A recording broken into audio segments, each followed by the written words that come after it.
andito lahat ng original copy ng mga statement ng mga dati nyong kliyente.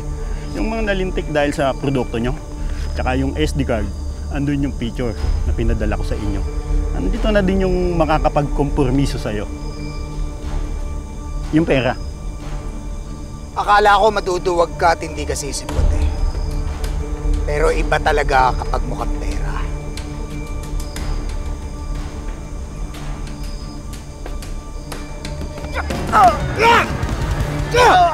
Sino ka? Sino ka?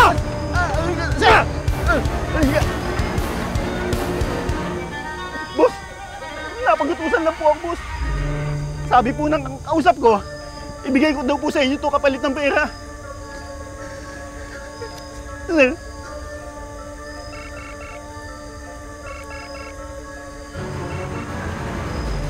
Hello?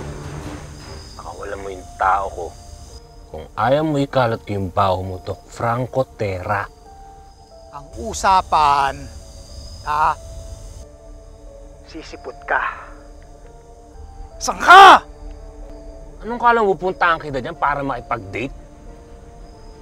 Ibigay mo yung pera sa tao ko at makawalan mo siya. Gusto mo, babariling kita.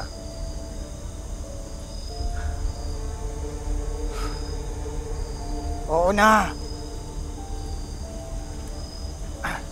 Yan na.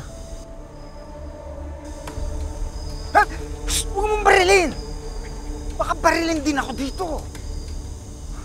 Buti nagkakaintindihan tayo.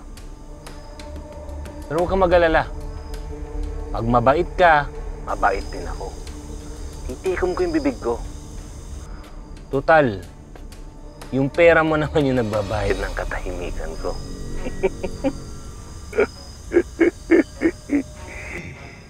Bye-bye. Hello?